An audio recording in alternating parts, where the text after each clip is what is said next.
Hey everybody, welcome back to another video. Today I'm going to be reading off comments. I get so many comments on my videos. I don't respond to all of them, but I do see a lot of them, and I just think they're so funny. Some of them aren't, they're just asking serious questions, but some of them are just hilarious. So I'm going to read probably my favorite comments today. All right, so somebody commented on my G-Wagon video talking about the maintenance, and they said, if you buy that POS, which is a piece of shit, shouldn't it come with a manufacturer's warranty?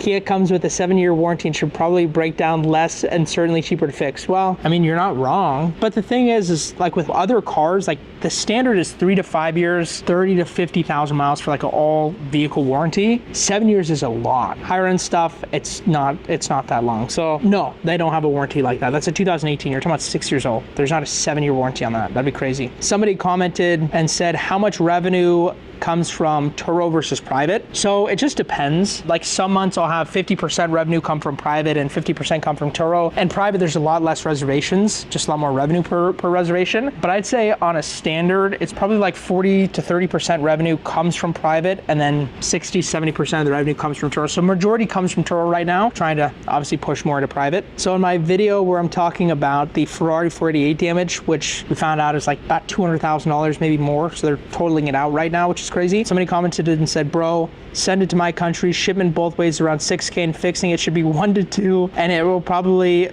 be more robust afterwards. First off, 6K, I mean, maybe to ship it, I don't even know where you're at, but possibly.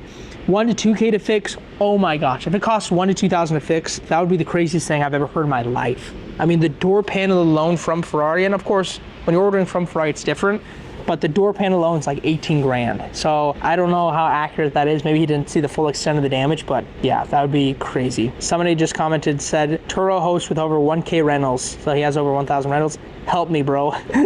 So he's asking for help. He didn't even ask for anything in particular, he just said, help me. Somebody commented on the G63 video, the AMG, and said, how about you don't buy that POS? Classic. So if I was asking people if it's a smart investment to buy a G63 AMG, they cost like 100 to 150 grand. They make 2 to 4, maybe 5 grand a month. And this person said, absolutely not, they would not buy one. They'd rather have a Tahoe or Suburban because they can make the same amount of money with half or less on the cost. I mean, something about that is the big thing with those Tahoe and Suburbans is they depreciate quite a bit. So if you buy it new or at a high price, that thing's going down fast. So that's something people don't even think about. So think about that, all right? All right, so I did a post talking about how economy cars are making us like 15K per year. And this guy said, I have 3 cars newer than Focus, which is probably talking about my Ford Focus. The best is making $800 a month with an average of 23 days a month after Turo fees, etc. How could you be so profitable with such old cars?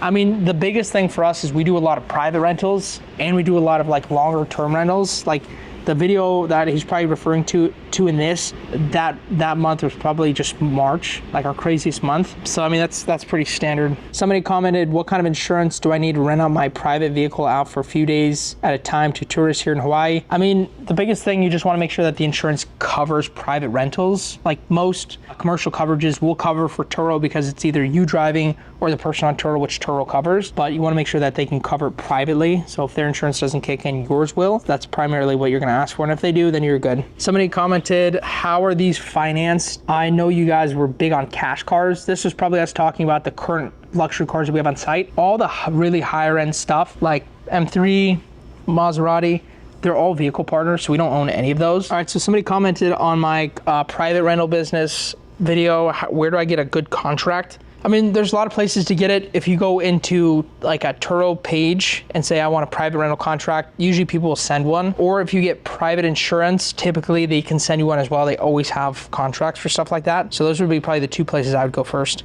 I got a couple comments on a video I did doing a gas reimbursement for a BMW M3. And for some reason, people got so upset about it. All I did was charge the guy, he brought it back 3/4 tank, and people got pissed. Bro, to get 10%, just move decimal left one. I'm not sure what that means because we don't charge any percentage for anything. We just charge $10 flat rate. You complained about a 3/4 tank of gas. Are you giving somebody free gas? Because I'm not. Definitely not doing it. Somebody said 3/4 tank is not low. 10% convenience fee is not $10. This is a troll or serious. Maybe I said it wrong in the video, but it's just a $10 fee. Maybe that's what people are talking about with the decimal point. But 3/4 tank, like who's giving away free gas? If you're giving away free gas, I mean, good for you. Your bottom net probably Stinks because you're probably giving away a bunch of other free things, but not me. I'm not doing that. Somebody said, how's 3/4 tank low? Y'all robbing people? Shake my head. Like, if I give somebody a car with a full tank and they bring it back with 3/4 tank, they're not getting free gas. I mean, there's no way. Somebody said 10% or $10 makes a huge difference here. 10% is less than $2.50. You can't say $10 convenience fee then, or 10% convenience fee then charge $10, or that's 50% extra. Not cool. I must have spoken wrong in this video. It's just $10. There's no percentage in here. I don't know what people are talking about. You need an on-site gas tank. Would love to chat with you about that. Bounce some ideas off each other. I don't know if the complex would allow it, but if you can make it work, that'd be pretty cool. And then somebody said 3/4 tank is low gas, question mark. And then somebody commented, right, what a ripoff. That's so funny. I hope all these people are giving all their customers free gas. That'd be hilarious, because I'm not. My gosh. Somebody commented how many miles was on the Tiguan when the engine blew. So we had a car, the engine blew.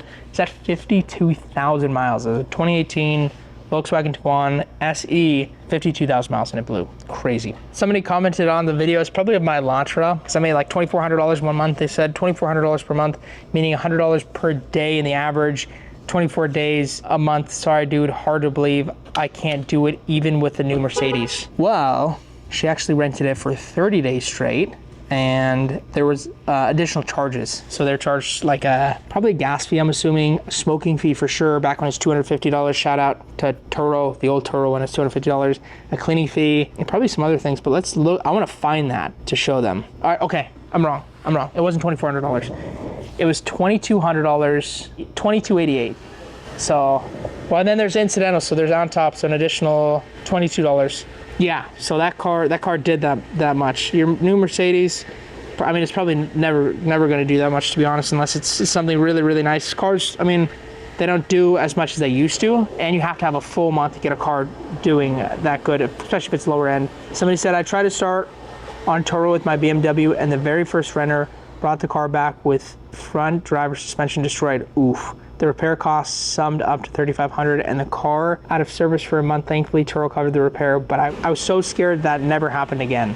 So I was so scared he never did it again. I mean, stuff happens, whether it happens to you right away or it happens in the middle or the end of your Turo journey or whatever, like something's always gonna happen. And usually when it rains or pours, like for us, we won't have one Turo claim. We'll have like 6 in 1 week. Or 6 in a couple days. So, I mean, don't let stuff like that scare you. If they covered it, I don't know what you're afraid of. You lost like a month's worth of revenue, but I mean, you could have lost that on $3,500 if you didn't do the process right. So I wouldn't let that scare you. That's nothing to be scared of, I think. Somebody said, great video, brother. I'm barely new being host on Turo. I have 2 cars. I started this here in Arizona.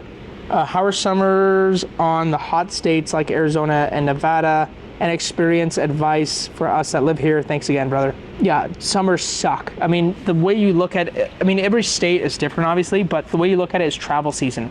When are people traveling to specific places? And for Arizona, nobody's coming here in the summer. People are leaving in the summer to go to colder places. So Arizona and Nevada are terrible in the summer, but in the spring, fall, and winter, they do really well. So every place is seasonal. Somebody said, if I were to rent out cars to anyone, I would rig some kind of stopper behind the pedal. Sounds illegal, first off. They'd only get a reasonable amount of throttle, and if anyone went faster than 85, they'd be paying some type of fee. I wish I could just make up fees myself if it weren't private. That'd be sick. Or block the throttle and find a way to limit the car speed to 85. It's called a governor. You really can do that, but I don't know what the cost is. It's not cheap. Otherwise, customers will break your cars and you'll be holding the bill. Who cares if the car made $2,000 for a few months when you have to replace the engine for $10K and will never be the same again. Also, remove traction control buttons. Sounds like you got a lot of modification to do, and I'm not doing that. I typically don't even hold cars enough to have issues. So that's a pretty conservative idea. People like to be conservative with their ideas. Like they like to buy cars, like 1 car per LLC, which in my mind is crazy. How can you get up to, I know a guy has like 1,100 cars, 1,100 LLCs, 1,100 tax returns. No.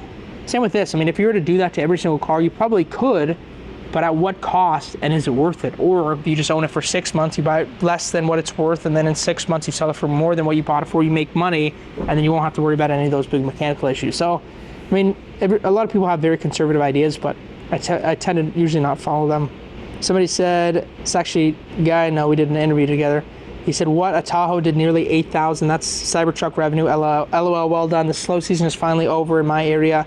As of today, revenue will hit 100K a month. That's huge. Forecast will be ending around 120K this month for me. That's killer. That's sweet. And yeah, 8K. Our Tahoe did $8,000, almost $8,000 in 1 month, which is crazy. Like that's never gonna happen again. That was crazy. Somebody said, how much do you pay for the office and parking lot? So the way that we have it here is there's two companies. We have Justin with EV Access, and then we have our company. And we pretty much just take the bill, okay? So it's about $14,000 for the space and all the parking, divided by how many cars we have. So we have, let's say 14,000 divided by, it's about 240 cars between us. So that's $58 a car, times we have, it's about 45 cars. So just for us, for the parking location, is about $2,600. So that's the cost. That's what we're paying right now. All right, so a couple last comments I'm gonna read. Can you create a video teaching us how to buy a car at auction and with a private party? So the two differences. I like that idea. I'll do that. I mean, auction's pretty easy-ish once you have everything set up, and then private parties easier. So yeah, I can do a video on that. That's a good idea. Maybe down the line, just look out for that. Last video I'm gonna read is great video, perfect way to expand. Turo business is unpredictable. I've rented office space for $500 a month, parking included. Private rentals has lots of benefits. Yes, true. All right, everybody, thanks for watching. I'll see you in the next video.